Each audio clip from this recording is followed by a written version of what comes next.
Hi, my name is Nathan Heck. I'm the branch manager of the Amite Branch of the Tangipahoa Parish Library, and today we're here to talk about protecting yourself from phone and internet scams. Here you can see my contact information. You can reach me at 748-7151. I'm available most of the time during the week, 10 to 5:30 p.m. And you can always reach me at nheck@tangilibrary.com. I will typically respond to those at almost any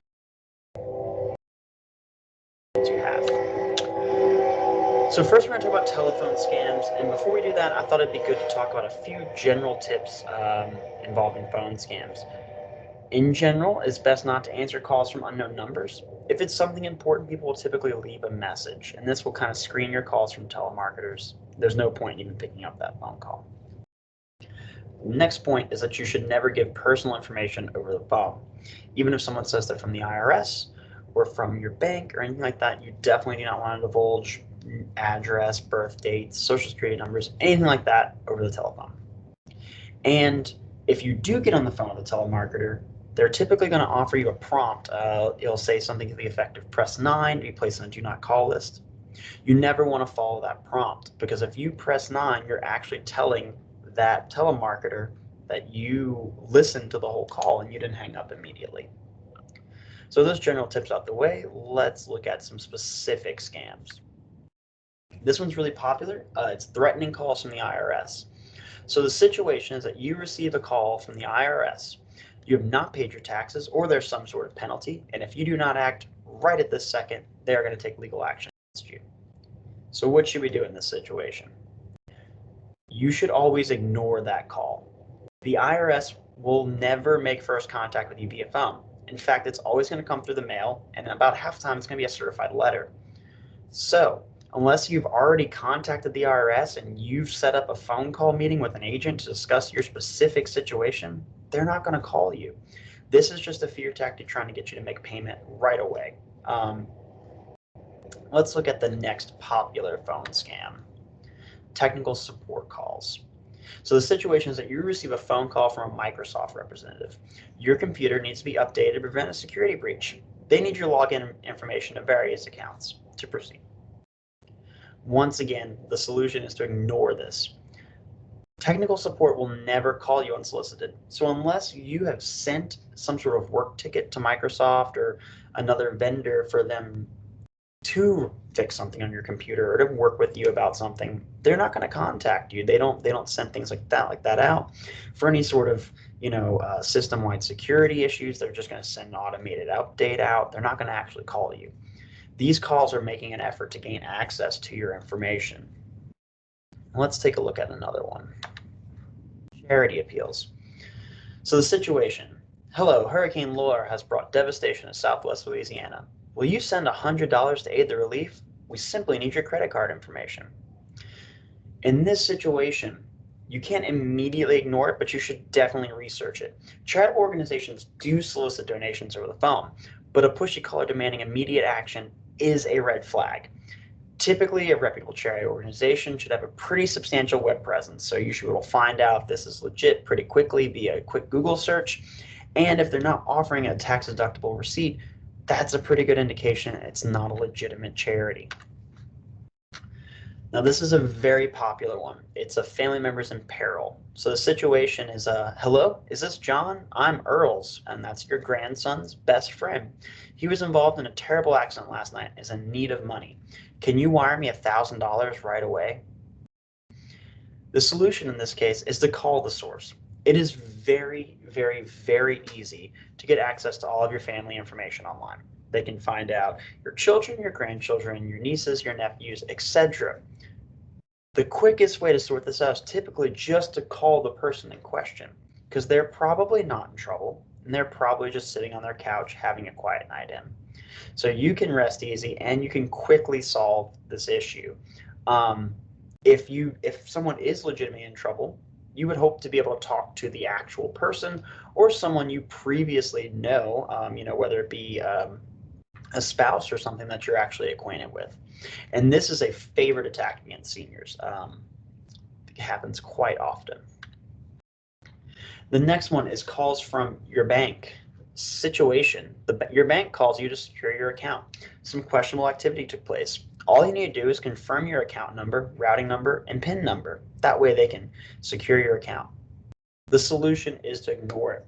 Much like the IRS and the technical support, your bank will never call you out of the blue to request information like this.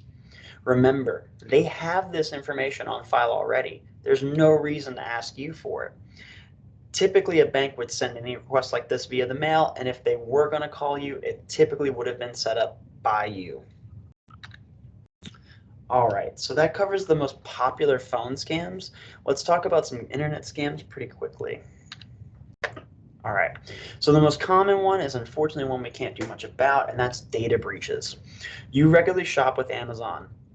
One day you receive an email from an official Amazon.com email account informing you that their system was compromised and your data has been leaked onto the web.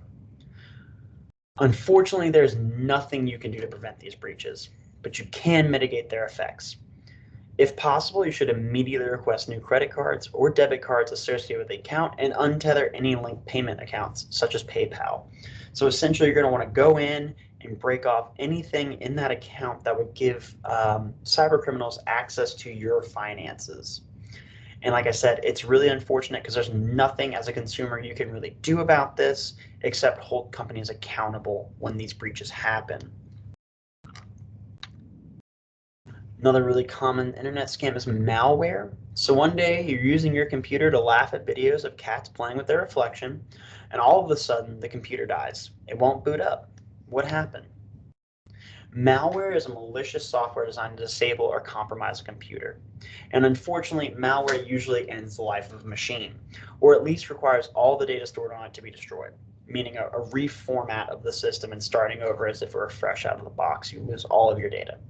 The best way to avoid being infected with malware is to prevent the infection from ever happening. The best way to mitigate its effects. Antivirus software can help, but a lot of really practical things can also keep you safe. You need to steer clear of disreputable websites. You want to avoid opening email attachments from unknown sources. So if you get an email from an email you don't recognize, definitely don't open the attachment. It's one of the easiest ways to get malware onto your PC. And then you want to avoid errantly clicking away on the internet. And I know this is something that a lot of elderly people can have a problem with is seeing advertisements, some of them malicious, especially on the sidebars of a website, and kind of clicking on if they seem interesting. In general, you want to stick in the body of the website, and you want to try to limit your clicks to being very intentional. Now let's talk about phishing or spoofing. This is another very common web scam. The situation is you receive an email from webmaster@gmail.com asking you to confirm your Gmail password so that your account can be secured. So the solution is to ignore this email. Phishing or spoofing is the copycatting of legitimate sources on the internet. In this example, an official CMA account requested information, but notice that Gmail is spelled incorrectly. A common tell for phishing or spoofing is that the URLs for the accounts will be slightly off, or the email addresses will be slightly off. The artwork associated with a certain brand will be slightly off. These are common tells for the scam. These are essentially information harvesting efforts to try to gather information to be able to break in to your accounts. Now, I've already covered password safety in a Tech Tuesday program before, but I thought that this was a good chance to cover it just one more time because it's very related to the internet scams that we were talking about. And so let's just quickly go over some password don'ts. You don't want to use any personal information because this information could already be compromised or easily guessed from social media profiles. This would be things like your graduation date, your birth date, anything like that. We do not want to use words from the dictionary. So most modern password hacking is done via cracking programs that randomly guess dictionary words. So what do I mean by that? You don't, for example, if you were going to use the word hacker as your password, you would not want to actually spell that out. You would want to use some sort of other characters to spell the word. For example, hacker, HACK 3R, H @ CK 3R, things like that. and that's going to make your password infinitely harder to crack. We don't want to use sequential keyboard inputs, and this is something I see all the time, especially for people who don't understand the importance of having a tough password is to use sequential keyboard inputs. So they're going to go 1, 2, 3, 4, 5, right? No, that's not appropriate. It's very easy to guess. And then you do not want to reuse passwords for multiple accounts, because if one password is compromised, everything's compromised. Now let's talk about what you should do with a password. So it's now common practice to use a passphrase instead of a password. So instead of a single word, you're going to use a whole phrase. So in this example, I said, Luke, I'm your father, with L-U, capital L, U, capital K, 3, exclamation mark, M, capital Y, O-U, capital R, capital F, @ TH, 3R. This makes it much harder for cracking programs to guess, but if you pick a passphrase that you're really comfortable with, it'll be very easy to remember. Another thing, like I kind of already mentioned, is you want to mix the special characters and numerals into the passwords instead of just tacking them onto the end. A lot of people would do things like password 1, 2, 3, 4, exclamation mark, but password P @ $, $, W0RD is a much stronger password. And let's remember, passwords should always be at least 8 characters, contain upper and lowercase letters, symbols, and numbers. And then quickly on password management, we always want to make sure you never store these digitally in plain text, like in a Word document or Google Doc. They want to be stored in you either want to store them in a physical space, as in like a piece of paper that only you have access to, or a locked password manager that allows you to copy and paste passwords. Right, so what do you do when you're targeted for a scam? Law enforcement requires our help to combat the multitude of scammers. Internet and phone scams are very, very prevalent, as I'm sure you're aware of the mountain of spam email you get and the telemarketers. For the federal government to do a good job combating these, we actually need to report them. So for phone scams, you should report them to the FTC, and that'd be 877 FTC help. And then for internet scams, those are going to be reported to the FBI's Internet Crime Complaint Center. And you can follow that URL right there. ic3.gov should get you to where you need to be. As always, thank you for coming to this Tech Tuesday. Once again, my name is Nathan Heck. I'm the branch manager of the Amite branch of the Tangipahoa Parish Library. You can get me at 985-748-7151 during the week. You can get me almost any time at nheck@tangilibrary.com. Please feel free to send me any questions. I am happy to answer them. I hope you have a good week. Thank you and have a great day.